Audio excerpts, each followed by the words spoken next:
வசுதேவ சுதம் தேவம் கம்ச சாணுர மர்தனம் தேவகி பரமானந்தம் கிருஷ்ணம் வந்தே ஜகத்குரும். எப்போதெல்லாம் தர்மம் அழிந்து அதர்மம் பூமியில் தலையெடுக்கிறதோ அப்போதெல்லாம் நான் தோன்றுவேன்.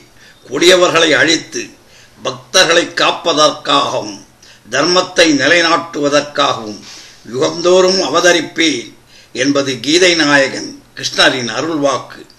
இப்படி ஒரு நிலையை சீர்படுத்துவதற்காக துவாபர யுகத்தில் அவர் அவதரித்தார்.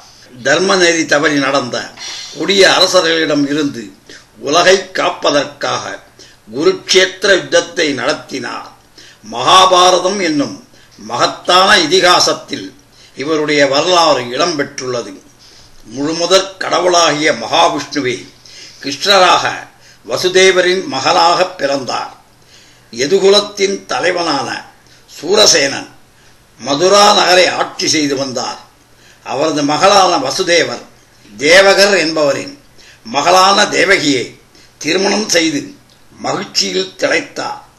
தேவகியின் ஒன்றுவிட்ட சகோதரன் கம்சன், அவன் மகா கெட்டவன். உக்கிரசேனன் என்பவரின் மகன், தந்தையையே கொடுமைப்படுத்தியவன். ஆனால் தங்கை தேவகி மீது அன்பு கொண்டவன். அவன் புதுமண தம்பதியரை தேரில் அழைத்துக் கொண்டு வீதியில் வந்து கொண்டிருந்தான். அப்போது ஆகாயத்தில் அசரீரி ஒலித்தது. மூடனே கம்சா, உன் சகோதரிக்கு தேரோட்டிச் செல்கிறாயே, அந்த தங்கையின் 8வது பிள்ளை உன்னை கொல்லப் போகிறான் என்றது. கோபமடைந்த கம்சன் தங்கை என்றும் பாராமல் தேவகியை கொல்ல வாளை எடுத்தான். வசுதேவர் அவனிடம், கம்சா, உன் தங்கையால் உனக்கு ஒரு கெடுதலும் நேராது. அவளுக்கு பிறக்கப் போகும் குழந்தைகளை உன்னிடமே ஒப்படைத்து விடுகிறேன்.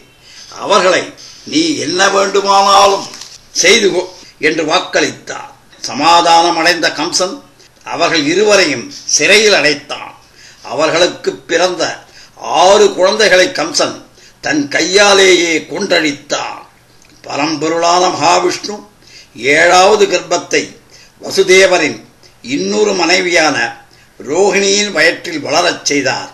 அவரே பலராமராக ஆயர்வாடியில் பிறந்தார். மகாவிஷ்ணு 8வது குழந்தையாக ஆவணி மாதம் அஷ்டமி நாள் நள்ளிரவில் வசுதேவர் தேவகி தம்பதியருக்கு குழந்தையாக பிறந்தார். அதே நேரத்தில் மகாவிஷ்ணுவின் மாயசக்தியான அம்பிகை ஆயர்வாடியில் வசித்த நந்தகோபனுக்கும் யசோதைக்கும் மகளாக பிறந்தார். வசுதேவரின் ஆத்ம நண்பராக விளங்கியவர் நந்தகோபன்.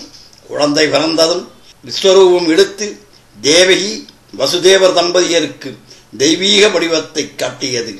4 கைகளிலும் சங்கு சக்கரம், கதாயுதம், தாமரை மலரும் ஒளி வீசின. மஞ்சள் நிற பட்டாடை, ஸ்ரீவத்சம், கௌஸ்துபமணி ஆகியவையும் அவருக்கு அழகு செய்தன.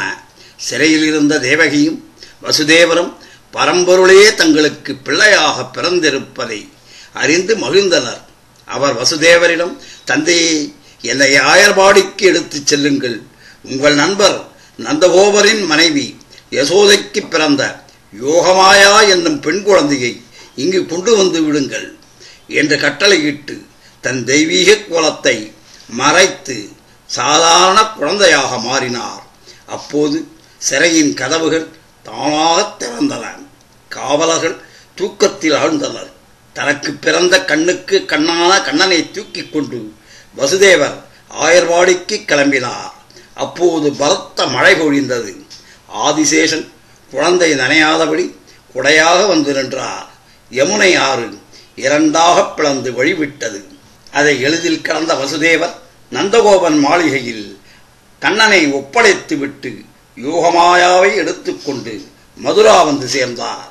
கம்சன் குழந்தையை கொள்ள உள்ளே வந்தான். பெண் குழந்தை பிறந்துள்ளதை எண்ணி ஏமாந்தான். ஏனெனில் ஆண் குழந்தையால் மட்டுமே அவனுக்கு அழிவு ஏற்படும் என்பது அசரீரி வாக்கு. இருப்பினும் சந்தேகத்துடன் அந்த பெண் குழந்தையின் கால்களை பிடித்து சுழற்றி வானில் வீசினான். அவள் காளியாய் மாறி, உன்னை கொல்லப் பிறந்த கண்ணன் ஆயர்வாடிக்கு சென்று விட்டான் என்று எச்சரித்து மறைந்தாள். இவ்வாறு அநியாயத்தை ஒழிக்க அவதரித்த கண்ணன் பிறந்த நாளையே கிருஷ்ண ஜெயந்தி என்று கொண்டாடுகிறோம். இந்த நாளில் பாகவதம், பகவத்கீதை ஆகியவற்றை பாராயணம் செய்து பூரண அருள் பெறுவோம். ஸ்ரீ கிருஷ்ணாய நமஹ, ஸ்ரீ கிருஷ்ணாய நமஹ, ஸ்ரீ கிருஷ்ணாய நமஹ.